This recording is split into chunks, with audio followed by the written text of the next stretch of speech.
Hello there, folks. Welcome to this video. This is a rough draft video. This is part of my workflow. As I said, I've got my images arranged in iPhoto. I did a little bit more work with my images to get them in order in a way that I think will make sense. So what I'm going to do right now is I'm going to use my Howler right here, which is a free app that you can download, and I'm going to have it set to a stopwatch. There's a way to get it to be a stopwatch, and I'm going to start to practice my narration. I haven't written it down yet because I'm not sure exactly what I'm going to say, but now I'm going to see what kind of length we're talking about and how long each image is going to work. And this is actually my first time trying to tell this story using these images, so I have no idea what is going to happen or what it's going to sound like, but that's what a rough draft process is like, and I would definitely encourage you to go through a process like this once you get your images lined up. And as I said before, it's going to be way easier to do once you have those images selected and you have an idea in your mind of the story you want to tell. So I'm going to set my timer, and I'm going to pretend like this is the movie that's happening right now.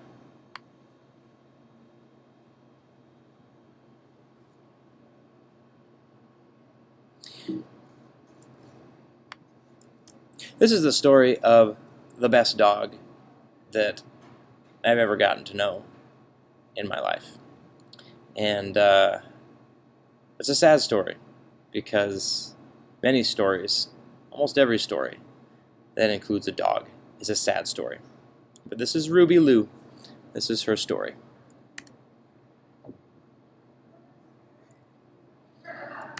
Soon after we were married, my wife and I decided that we wanted to live and work in the small Central American country of Honduras. It is a beautiful country full of forests and mountains. It is also a country that has a great deal of poverty. And along with poverty comes crime.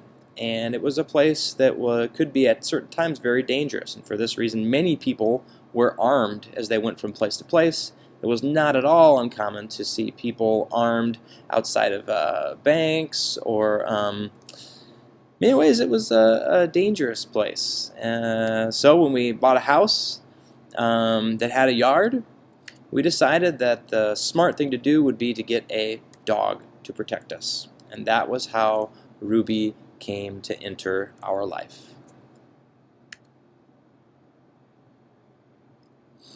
Ruby as a pup was very curious, very energetic. She loved to read books, and she loved to spend time in the crate that we made for her so she could feel safe and secure. And she was celebrated our first Christmas with us in Honduras, our first Christmas away from home. She was right there with us. She was there with us when we planted our first garden. She was a wonderful gardening partner, but she wasn't all business. She also liked to do some lounging around, and she was also very happy to spend a little time in the pool, either in our backyard or at the beach. She was a very social dog. She had lots of friends. This is her good friend Fisher, and she was also not afraid to take a nap on me. As our family started to expand, when our first son was born, Zeke, Ruby was right there with us, protecting our house.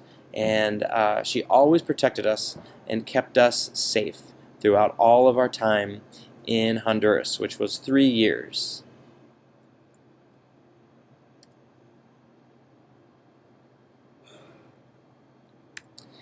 In the spring of 2009, we had one of these, and after a trip to the doctor, we realized we were going to have one of these, and one of these as well. So with my wife pregnant with twins, we decided that it was time to return to the United States. We immediately had plans to bring Ruby with us to the United States. We had all the paperwork filled out, but there was one thing that really made it a difficult decision. And the difficult part was that Ruby's job in Honduras was keeping our family safe. She was a guard dog. She was a working guard dog. In the United States, we thought about the danger that that might present to some of our neighbors and to some of our children's friends. And so for that reason, we decided that we would leave Ruby in Honduras with her mother. And her mother belonged to a friend of ours, and we gave her back after 3 years as a member of our family.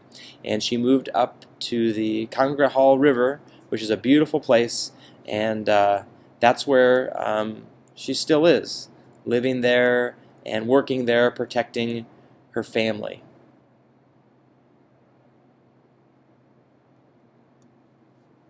Okay, so as you can see, that was 4 minutes and 33 seconds. It's pretty good, and I'm thinking I might need another image or two in this region over here, but now I'm getting the sense for how it's going to flow together. I'm also going to need a way better conclusion. I just kind of stopped talking, so I'm going to need to come up with something clever or interesting, but at this point, I'm probably ready to start getting some of that narration on paper.